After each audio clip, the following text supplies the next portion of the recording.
Salut tout le monde et bienvenue dans ce décryptage. Aujourd'hui, on va explorer l'envers du décor. Vous savez, cette fluidité incroyable et super naturelle qu'on voit souvent chez les grands orateurs sur scène? Eh bien, figurez-vous que c'est tout sauf de l'improvisation. C'est de l'ingénierie ultra précise. Alors, comment prépare-t-on vraiment une présentation à très fort enjeu? C'est exactement ce qu'on va voir. On commence tout de suite avec un chiffre qui calme, 100. 60 à 100 heures, c'est littéralement le temps de préparation acharné qu'il faut pour une intervention réussie. Il n'y a pas de raccourci, pas de formule magique, c'est purement et simplement le prix d'entrée pour espérer marquer les esprits. D'ailleurs, il faut vraiment qu'on casse un mythe tout de suite. On a tous ce cliché en tête, pas vrai? S'asseoir à son bureau, rédiger un beau discours, aligner de jolis mots et croiser les doigts pour que la magie opère. Sauf que la réalité du terrain, elle est brutale. On ne fait pas de la littérature ici. On design une expérience physique, émotionnelle et vocale de 18 minutes où absolument rien n'est laissé au hasard. Alors, comment on passe du bureau à la scène? On va décortiquer ça en 5 grandes étapes. D'abord, l'exigence du format, ensuite l'idée et sa structure, puis le minimalisme visuel, la performance vocale et enfin, la fameuse montée sur scène. Allez, on plonge dedans. Étape numéro 1, l'exigence du format. Ou plutôt, devrais-je dire, la dure réalité de la scène. Ce format possède des règles totalement inflexibles.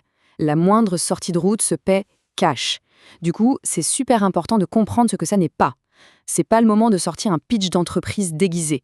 C'est pas non plus un cours magistral, ni une simple petite histoire pour raconter sa vie, et encore moins une liste de type top 10 des astuces. Ce genre d'approche tombe complètement à plat parce que ça ne correspond pas du tout à ce que l'audience vient chercher. Et puis il y a le chrono. 18 minutes maximum. Et souvent, au niveau local, ça descend à 12, voire 9 minutes. C'est un espace tellement restreint qu'il n'y a absolument aucune place pour le blabla ou l'autopromo. Chaque seconde compte, vraiment. C'est de la haute précision. Ce qui nous amène à la deuxième étape, l'idée centrale et sa structuration. Trouver la bonne idée.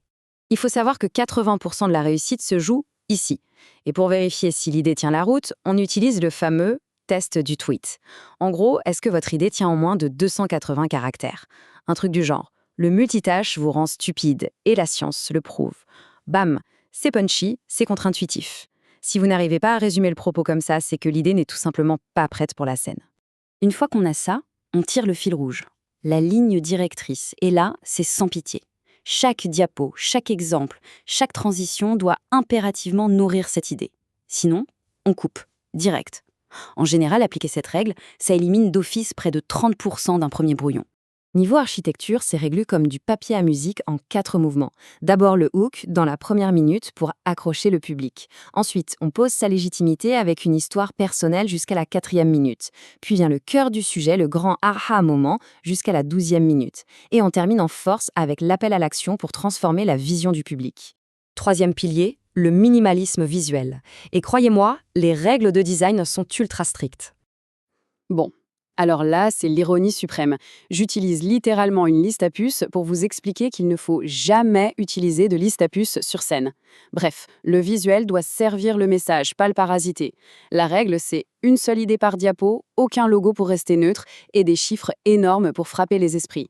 Le reste, c'est de la distraction de niveau amateur. Et tenez-vous bien, 30.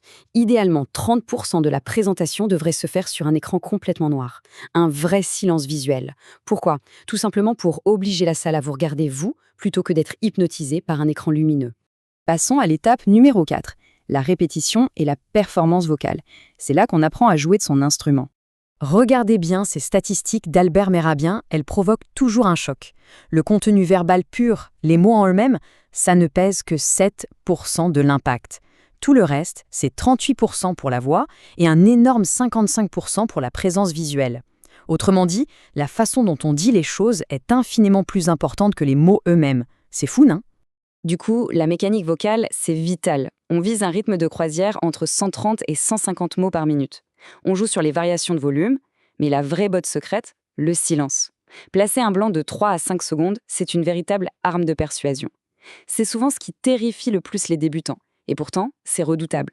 L'expert Damien Grandgians résume l'objectif avec un concept génial, le surapprentissage.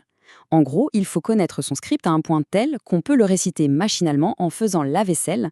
L'idée, c'est que si la mémorisation est ancrée dans le corps, le cerveau est totalement libre le jour J pour gérer le stress et dégager une vraie présence. Et justement, ça nous amène à notre 5e et dernière étape, la montée sur scène, ou la grande bataille psychologique. Faut bien comprendre que le stress, c'est pas un gros bloc monolithique, ça évolue dans le temps. Il y a d'abord le stress d'anticipation, les jours qui précèdent. Ensuite, le coup de pression immédiat, genre 2 heures avant. Et enfin, le stress pur de performance, celui des 90 premières secondes sur scène. C'est une grosse erreur de confondre ces 3 phases.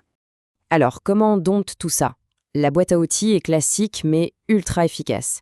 Respiration carrée, visualisation du succès, on s'ancre bien dans le sol. Et attention, le but n'est surtout pas de supprimer le stress. S'il y a 0 stress, c'est qu'on s'en fiche. Non, le secret, c'est de transformer cette boule au ventre en énergie brute. Le stress, c'est le carburant de la scène.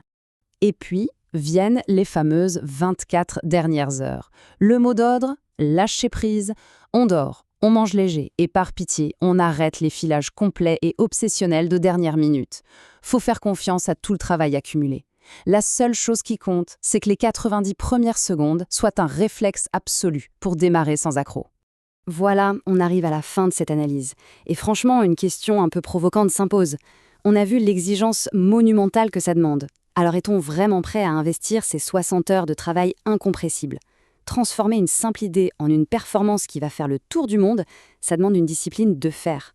À présent, la vraie réflexion, c'est de savoir si cette idée que vous avez en tête en vaut véritablement le prix.